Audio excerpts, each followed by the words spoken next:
परिचय। किसी ढीले धागे से क्या आकृति बन सकती है? अर्धचंद्र की शक्ल कैसी होती है? आम बोलचाल की भाषा में वक्र का अर्थ है जो सीधा ना हो। गणित में वक्र सीधा भी हो सकता है। वक्र अपने को काट सकता है और नहीं भी काट सकता। अगर वक्र अपने को नहीं काटता तो इसे साधारण वक्र कहते हैं।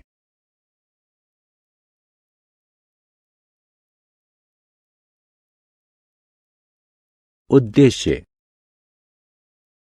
इस पाठ के अंत में आप निम्न करने में सक्षम हो जाएंगे।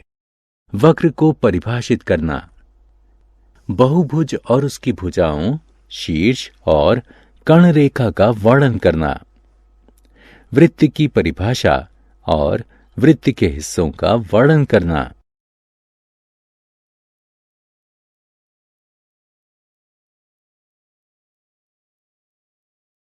वक्र। राहुल के बनाए हुए दो आकार देखिए। पहले वक्र में ये एक बिंदु से शुरू होता है और किसी दूसरे बिंदु पर समाप्त होता है, लेकिन दूसरे चक्र में ये एक बिंदु से शुरू होकर उसी पर समाप्त होता है। पहले प्रकार का वक्र खुला वक्र और दूसरे प्रकार का बंद वक्र कहलाता है। वक्र में स्थिति। यहां आप एक चलती चींटी देखते हैं। बंद वक्र के संदर्भ में स्थिति ए पर चींटी वक्र के बाह्य हिस्से में या बाहर है। स्थिति बी में यह सीमा पर या वक्र पर है।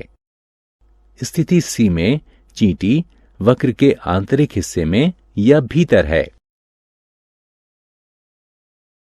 बहुभुज को समझना। स्क्रीन पर दिखाई गई ये आकृतियां बंद वक्र हैं। इनमें से प्रत्येक वक्र की शक्ल अलग है।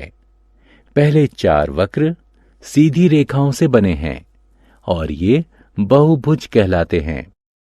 कोई भी वह आकृति बहुभुज कहलाती है जो रेखाखंडों से बनी साधारण बंद आकृति हो। बहुभुज के हिस्से।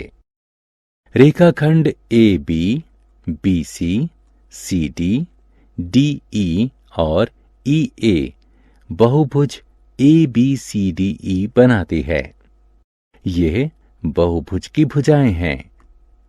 कोई भी दो भुजाएं जिनके अंतिम छोर साझा हों वे आसन्न भुजाएं कहलाती हैं, जैसे ए बी और बी सी और सी डी और डी ई और ई ए आसन्न भुजाएं हैं। दो भुजाओं के मिलने वाले बिंदु उसके शीर्ष कहलाते हैं। यहां ए, बी, सी, डी और ई दिए गए बहुभुज के शीर्ष हैं। बहुभुज की उसी भुजा के अंतिम बिंदु आसन्न शीर्ष कहलाते हैं, जैसे ए और बी और सी और डी और ई और ए आसन्न शीर्ष हैं। गैर आसन्न शीर्ष को जोड़ने वाले रेखाखंड बहुभुज की कर्ण या त्रियक रेखाएं कहलाते हैं, जैसे ए सी, ए डी, बी ई, सी ई दिए गए बहुभुज की कर्ण रेखाएं हैं।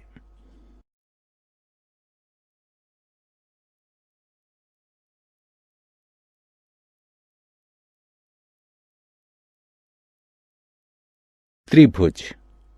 कोण कोई बंद आकृति नहीं होती। कम से कम भुजाओं वाली कोई भी बंद आकृति त्रिभुज होती है। त्रिभुज में 3 भुजाएं, 3 शीर्ष और 3 कोण होते हैं। दी गई आकृति में ए बी सी एक त्रिभुज है, या ए बी सी और सी ए 3 भुजाएं हैं। ए, बी और सी 3 शीर्ष हैं। 3 कोण हैं, सी ए बी सी और बी सी ए। चतुर्भुज को जानना। पुस्तक का पृष्ठ चतुर्भुज कहलाता है। इसकी 4 भुजाएं, 4 शीर्ष और 4 कोण हैं। चतुर्भुज ABCD 4 भुजाएं हैं, AB, BC, CD और DA।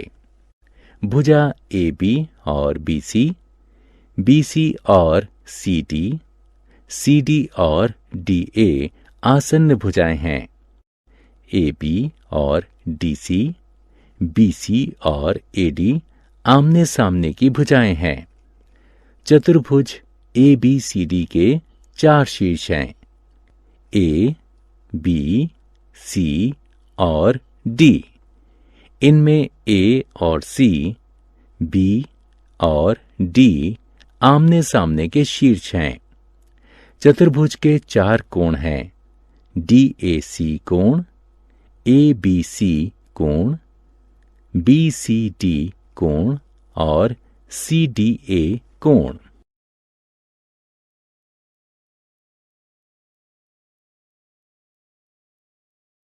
वृत्त और इसके हिस्से। आइए एक और आकृति का अध्ययन करें। ये एक वृत्त है। ये एक साधारण बंद वक्र है जो बहुभुज नहीं है। वृत्त का हर बिंदु केंद्र से समान दूरी पर है। वृत्त के केंद्र को वृत्त के किसी भी हिस्से से जोड़ने वाला रेखाखंड वृत्त का अर्धव्यास कहलाता है और वृत्त के केंद्र से गुजरने वाला रेखाखंड जो वृत्त के किन्हीं 2 बिंदुओं को जोड़े वह वृत्त का व्यास कहलाता है। किसी भी वृत्त के अनगिनत अर्धव्यास यानी त्रिज्याएं हो सकती हैं। इसी तरह किसी भी वृत्त के अनगिनत व्यास हो सकते हैं। वृत्त पर 2 बिंदुओं को जोड़ने वाली रेखा वृत्त की जीवा कहलाती है। किसी भी बंद आकृति की तरह वृत्त का आंतरिक और बाहरी क्षेत्र होता है। वृत्त का आंतरिक क्षेत्र 2 त्रिज्याओं और वृत्त के चाप से घिरा हो सकता है। ये क्षेत्र वृत्त का त्रिज्य खंड कहलाता है। इसी प्रकार वृत्त का जो हिस्सा जीवा और गोलाई से घिरा होता है वह वृत्तखंड कहलाता है। वृत्त की सीमा उसकी परिधि कहलाती है। वृत्त के घेरे के चारों ओर का माप उसकी परिधि होती है। सारांश। आइए हमने जो कुछ सीखा है उसे संक्षेप में दोहराएं। साधारण वक्र वह है जो अपने को नहीं काटता। वक्र के सिरे अगर जुड़े हों तो वो बंद वक्र माना जाता है अथवा उसे खुला माना जाता है। बहुभुज एक साधारण बंद वक्र है जो रेखाखंडों से बनता है। त्रिभुज और चतुर्भुज बहुभुज हैं जो क्रमशः 3 और 4 भुजाओं से बनते हैं। वृत्त एक निश्चित बिंदु से समान दूरी पर घूमने वाले बिंदु का पथ है।